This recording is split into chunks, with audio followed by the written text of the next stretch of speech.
everyone, welcome to my channel Mind Atlas. Today we will read about the conventional resources from the chapter Minerals and the Energy Resources. जो हमारे 3 parts थे इस chapter के, उसमें हमने minerals के बारे में पढ़ा, क्या क्या होते हैं और डिफरेंट टाइप्स ऑफ मिनरल्स के बारे में पढ़ा, नॉन फेरस फेरस मिनरल्स के बारे में पढ़ा. आज हम पढ़ेंगे conventional resources. Later we will discuss about the non-conventional resources. So first we will talk about the conventional resources. Okay. So first we will discuss about what is energy resources. तो energy resources क्या होते हैं? Energy is needed for cooking, lighting, heating, transport and the industries. तो जो energy है, जो energy resources हैं, तो हमें energy किसके लिए चाहिए? हमें energy जो ऊर्जा है वो किसके लिए चाहिए? उससे हम एनर्जी से हम क्या करते हैं? कुकिंग करते हैं, हीटिंग करते हैं, ट्रांसपोर्टेशन किससे होती है? एनर्जी से ही होती है. जो इंडस्ट्रीज हैं वो रन करती हैं किसके बाय होती हैं? By the energy resources. Okay, तो इसके सोर्सेज कौन से हैं? जो रिसोर्सेज कौन से हैं? Energy resources. So first coal, petroleum, natural gas, uranium and electricity. ये क्या है? ये रिसोर्सेज है किसके? एनर्जी के, जिससे हमें क्या मिलता है? इलेक्ट्रिसिटी मिलती है, फ्यूल मिलता है, जिससे व्हीकल चलते हैं, इलेक्ट्रिसिटी हमारे घरों में तक आती है. वो सभी क्या है? एनर्जी रिसोर्सेज है. जो एनर्जी रिसोर्सेज है कितने टाइप्स होते हैं? Conventional resources and the non conventional resources. तो first we will talk about the conventional resources, later we will discuss about the non conventional resources. So conventional resources, conventional resources firewood, cattle, dung cake, coal, petroleum, natural gas, hydel and thermal क्या energy, ये सभी क्या है? Hydel, thermal, electricity, ये सभी क्या है? ये कन्वेंशनल रिसोर्सेज हैं. And the non conventional resources कौन से हैं? जैसे हमें सोलर से क्या प्रोड्यूस किया? Solar energy. वाइंड से हमने इलेक्ट्रिसिटी प्रोड्यूस की, थर्मल से की. ऐसे जो सभी tide energy, geothermal energy, biogas, atomic energy, ये सभी क्या है? नॉन कन्वेंशनल रिसोर्सेज हैं. तो हम नॉन कन्वेंशनल नेक्स्ट पार्ट में पढ़ेंगे. इस पार्ट में हम पढ़ेंगे only about the conventional resources. Okay, जो एनर्जी रिसोर्सेज वो क्या होते हैं?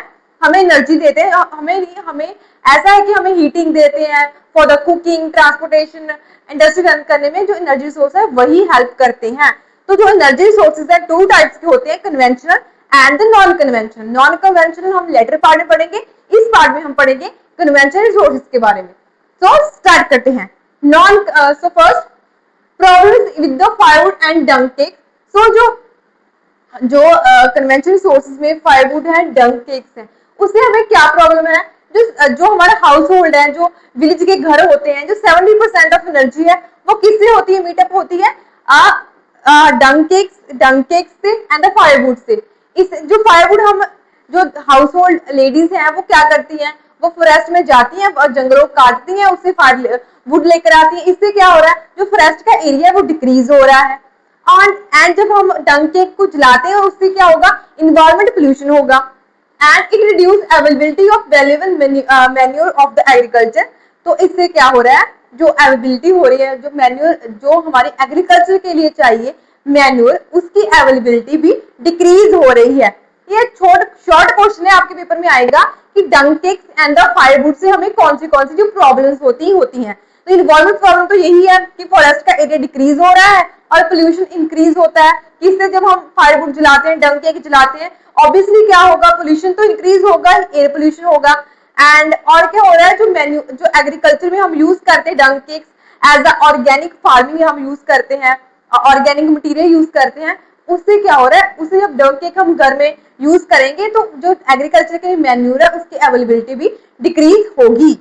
ओके, कन्वेंशनल रिसोर्स के बारे में पढ़ेंगे. So first will talk about the coal. Coal क्या होता है? Most abundant fossil fuel in India. तो जो सबसे ज्यादा मिलने वाला फॉसिल फ्यूल कौन सा है? कोल है. Okay, use for electricity generation. किस के लिए यूज होता है कोल? इलेक्ट्रिसिटी जनरेशन के लिए, इंडस्ट्रीज के लिए एंड डोमेस्टिक पर्पस के लिए. तो ये सभी हम कोल यूज करते हैं इन पर्पस के लिए. Formed by compression on plants material over million of years. जब जो प्लांट्स होते हैं वो धरती के एठा over the period of time by the pressure, by the temperature, जब उनमें बहुत ही ज्यादा वो टेम्परेचर और प्रेशर के साथ उन मिलियन ऑफ ईयर हो जाते हैं उनको धरती के नीचे दबे हुए, तो क्या होता है? तो कोल प्रोड्यूस होता है. तो कोल के टाइप्स हैं. सो फर्स्ट पीट कोल, लो कार्बन, हाई मॉइस्चराइजर, लो हीटिंग. जो पीट कोल होता है वो क्या है, उसमें लो कार्बन होता है, उसमें हाई मॉइस्चराइजर होता है। हाई मॉइस्चराइजर होने के कारण क्या हो रहा है, वो हीटिंग इतनी नहीं दे पाता। It's a very low quality of the coal. Next है लिग्नाइट। लिग्नाइट क्या होता है, ब्राउन कोल है, soft high moisturiser brown coal होता है, सॉफ्ट होता है as comparison to other and, और क्या है, हाई मॉइस्चराइजर होने के कारण इसमें भी जो लो क्वालिटी होती है, लो हीटिंग क्वालिटी होती है। बिटुमिन, बिटुमिन क्या होता है, मोस्ट पॉपुलर कमर्शियल कोल। जो बिटुमिन है हम मोस्टली जो इंडस्ट्रीज में उसे यूज करते हैं, कमर्शियली हम यूज करते हैं। And the metallurgical coal, high grade bituminous coal use in the iron smelting. इसमें क्या है, इसमें हायर क्वालिटी ऑफ बिटुमिन होता है, हम स्मेल्टिंग में इसका यूज करते हैं। एंड एंथ्रासाइट, एंथ्रासाइट क्या है, highest quality of hard cold coal. ये क्या है, ये हाईएस्ट क्वालिटी है, सबसे अच्छा है। मोस्टली क्या है, किस जगह मिलता है, नगवेली जो तमिलनाडु में, उसमें ये मिलता है। तो पीट, लिग्नाइट, बिटुमस, मेटलर्जिकल कोल, एंथ्रासाइट, ये 5 कोल्स की टाइप्स हैं। आपको आ सकता है कि इसकी प्रॉपर्टीज बताइए, इसकी फीचर बताइए, इस कोल की फीचर बताइए, तो आपको ये 2-3 टाइम्स को रीड तो करना ही पड़ेगा। सो कोल की डिस्ट्रीब्यूशन बताने, कहाँ कहाँ कोल मिलता है हमारे इंडिया में। फर्स्ट गोंडवाना कोल। गोंडवाना कोल ये है कि जिसको जो 200 मिलियन ईयर्स अगो पहले बना था, वो क्या है, गोंडवाना कोल है। वो कहाँ कहाँ मिलता है, दामोदर वैली में, जो क्या दामोदर वैली में, जो कहाँ है, झारखंड में है। एंड द रानीगंज में, जो वेस्ट बंगाल में है। एंड द बुखारू, वो भी झारखंड में है। Godavari valley, Mahanadi valley, Son valley and the Wardha valley, ये सभी जो वैलीज हैं, इसमें कौन सा कोल मिलता है, गोंडवाना कोल। गोंडवाना कोल क्या है, जिसको बने हुए 200 मिलियन ईयर अगो हो गए हैं, that is called the Gondwana coal. Next है टेरिशरी कोल। टेरिशरी कोल क्या है, मेघालय, असम, अरुणाचल प्रदेश, नागालैंड, इसमें क्या मिलता है, टेरिशरी कोल मिलता है एज कंपेरिजन टू ये न्यू कोल है गोंडवाना कोल से। एंड ऐसा है कि जब जो कोल है वो बल्कि होता है, आफ्टर द यूज इसकी जो बल्कनेस है वो कम हो जाती है, तो ये अपना वेट लूज कर लेता है आफ्टर द यूज। हमने क्या पढ़ा, हमने कोल के बारे में पढ़ा। कोल किसकी टाइप है, कन्वेंशनल रिसोर्सेज की टाइप है। नेक्स्ट है petroleum, second major energy resources after the coal. Coal के बाद सबसे मेजरली जो कन्वेंशनल रिसोर्सेज है हम वर्ल्डली यूज करते हैं, दैट इज पेट्रोल। हम हमारे व्हीकल्स में यूज करते हैं और भी इंडस्ट्रीज में यूज करते हैं। एंड हमें क्या प्रोवाइड करता है, फ्यूल प्रोवाइड करता है, लुब्रिकेंट प्रोवाइड करता है, raw material for the industries. किसके लिए रॉ मटेरियल, इंडस्ट्रीज के लिए रॉ मटेरियल है। तो रिफाइनरीज, रिफाइनरीज कहाँ कहाँ है, card nodal industry because they support synthetic textile industry, fertiliser industries and the chemical industries. इसे हम क्या कहते हैं, जो पेट्रोलियम है वो उसे हम क्या कहते हैं, नोडल इंडस्ट्रीज कहते हैं, नोडल इंडस्ट्री कहते हैं। पेट्रोलियम की जो रिफाइनरीज होती हैं उसे हम क्या कहते हैं, नोडल इंडस्ट्रीज कहते हैं। क्यों कहते हैं, क्योंकि ये मोस्टली जो हमारी जो सिंथेटिक टेक्सटाइल इंडस्ट्रीज होती हैं, फर्टिलाइजर इंडस्ट्रीज होती हैं एंड द केमिकल इंडस्ट्रीज होती है, उसे ये सपोर्ट करता है। उसके बिना ये सब जो इंडस्ट्रीज है नहीं अच्छे से वर्क कर पाती। ओके, कहाँ का मिलता है, एंटीक्लाइंस एंड द फॉल्ट ट्रैप्स में ये मिलता है, पेट्रोलियम मिलता है। और इसकी प्लेसेस कौन सा, मुंबई, गुजरात एंड असम में ये मोस्टली मिलता है। ओके, तो natural gas, third one is natural gas, clean fuel, industrial raw material, petrochemical industries.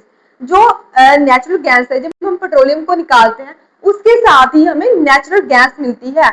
ये पेट्रोलियम के साथ ही पाई जाती है, जब हम पेट्रोलियम निकालेंगे उसके साथ ही नेचुरल गैस भी मिलेगी। एंड ये क्या है, क्लीन फ्यूल है, ये इंडस्ट्रियल रॉ मटेरियल के टाइप में काम करता है। ये रॉ मटेरियल के यूज होता है as a use of raw material industries में। एंड ये पेट्रोकेमिकल इंडस्ट्रीज में मोस्टली यूज होता है। इसकी एडवांटेज कौन सी है, इससे जो कार्बन डाइऑक्साइड है उसकी एमिशन कम होती है। जब इसको हम यूज करेंगे इससे कार्बन डाइऑक्साइड कम निकलेगी और पोल्यूशन कम होगा, हीट भी कम होगी, ग्लोबल वार्मिंग कम होगी। सो कनेक्टेड, इन्वायरमेंट फ्रेंडली है क्योंकि कार्बन डाइऑक्साइड कम निकलती है। And fuel for present century, mostly जो कंट्रीज हैं वो सभी क्या कह रही है कि हमें वर्ल्डली सीएनजी को, नेचुरल गैस को यूज करना चाहिए। Okay, Krishna, Godavari, Mumbai high, gulf of Bombay and Andaman Nicobar island में ये इसके मेजर रिजर्व्स हैं। और इंपॉर्टेंट पाइपलाइन कौन सी है सीएनजी की, हजीरा, बीजापुर, जगदीशपुर HVJ पाइपलाइन। आपको ये याद रखनी पड़ेगी कि मोस्ट इंपॉर्टेंट पाइपलाइन है किसकी, सीएनजी की। इसकी लेंथ है कि 1700 किलोमीटर है।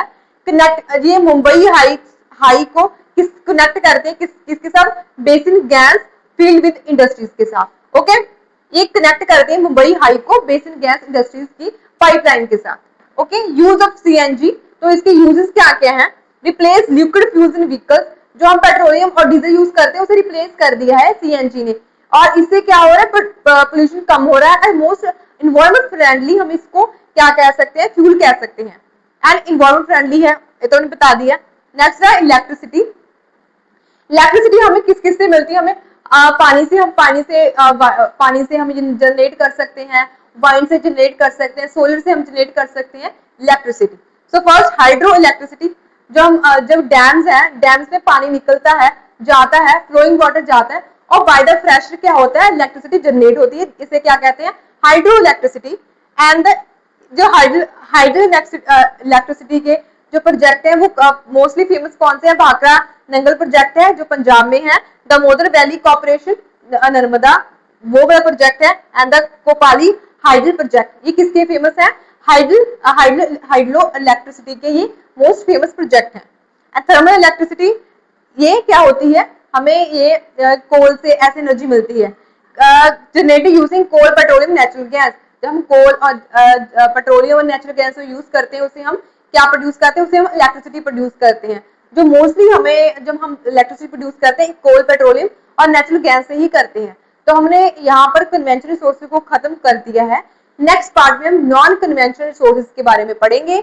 आपको इस पार्ट में कोई डाउट हो, you can ask in the comment section, like and subscribe my channel.